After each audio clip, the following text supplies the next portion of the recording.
Hi friends, welcome to Milmala world. இன்னைக்கு உங்களுக்கான என்ன கொண்டு வந்திருக்கேன்னு பார்த்தா ஒரு சூப்பரான தேங்காய் பால் சோயா சுக்கா.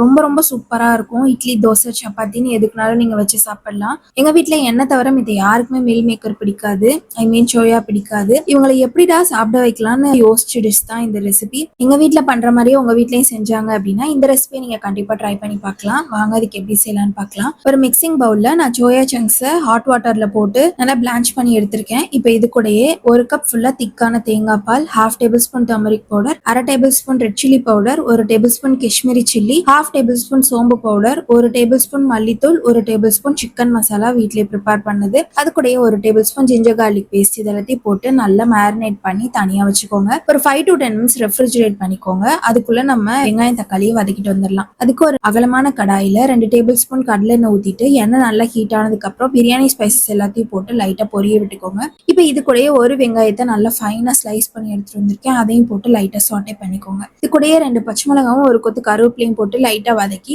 வெங்காயம் ஒரு 70% குக் ஆனதுக்கு அப்புறம் 2 தக்காளியை கியூபா கட் பண்ணி எடுத்துட்டு வந்திருக்கேன். அதையும் போட்டு லைட்டா சாட்டே பண்ணிக்கோங்க. இப்போ இந்த வெங்காயம் தக்காளிக்கு தேவையான அளவு salt, ½ table spoon turmeric powder, 1/4 table spoon chilli powder போட்டு லைட்டா சாட்டே பண்ணிக்கோங்க. நான் மீல் மேக்கருக்கு உப்பு போடல, நீங்க அதனால எல்லாத்துக்கும் சேர்த்து இந்த வெங்காயம் தக்காளி கூடயே சால்ட் போட்டு வதக்கிக்கோங்க. இப்போ வெங்காயம் தக்காளி எல்லாம் நல்லா மேஷ் ஆகி வந்ததுக்கு அப்புறம் நம்ம மேரினேட் பண்ணி வச்சிருந்த சோயா சங்க்ஸை எடுத்து அதுக்குள்ள போட்டு லைட்டா ஒரு மிக்ஸ் கொடுத்துக்கோங்க. இப்போ அந்த பவுல் கழுவி வச்சு ஒரு பவுல் ஃபுல்லா தண்ணி எடுத்துட்டு வந்திருக்கேன். அதையும் ஊத்தி லைட்டா மிக்ஸ் கொடுத்துட்டு லிட்டு போட்டு க்ளோஸ் பண்ணி ஒரு 5 to 10 மினிட்ஸ் டிஸ்டர்ப் பண்ணாம விட்டு ஓபன் பண்ணி பாத்தீங்கன்னா சூப்பரான தேங்காய் பால் சோயா சுக்கா ரெடி ஆயிரும். மேல கொஞ்சமா கொரியாண்டர் ஸ்ப்ரிங்கிள் பண்ணிட்டு சுட சுட சப்பாத்தி, இட்லி, தோசை, அதே மாதிரி ஒயிட் ரைஸ் எது கூட வச்சு சாப்பிட்டு பாத்தீங்கன்னா செம்ம டேஸ்டா இருக்கும். கண்டிப்பா இந்த ரெசிபியை ட்ரை பண்ணி பார்த்துட்டு எனக்கு எப்படி இருக்குன்னு கமெண்ட் பண்ணுங்க. நம்ம சேனல் நிறைய பேர் சப்ஸ்கிரைப் பண்ணாம ஃபாலோ பண்ணாம பார்த்துட்டு இருக்கீங்க. சப்ஸ்கிரைப் பண்ணி ஃபாலோ பண்ணி வச்சுக்கோங்க. உங்களை தேடி யூஸ்ஃபுல்லான வீடியோஸ் வந்துட்டே இருக்கும். Okay, thank you. Bye.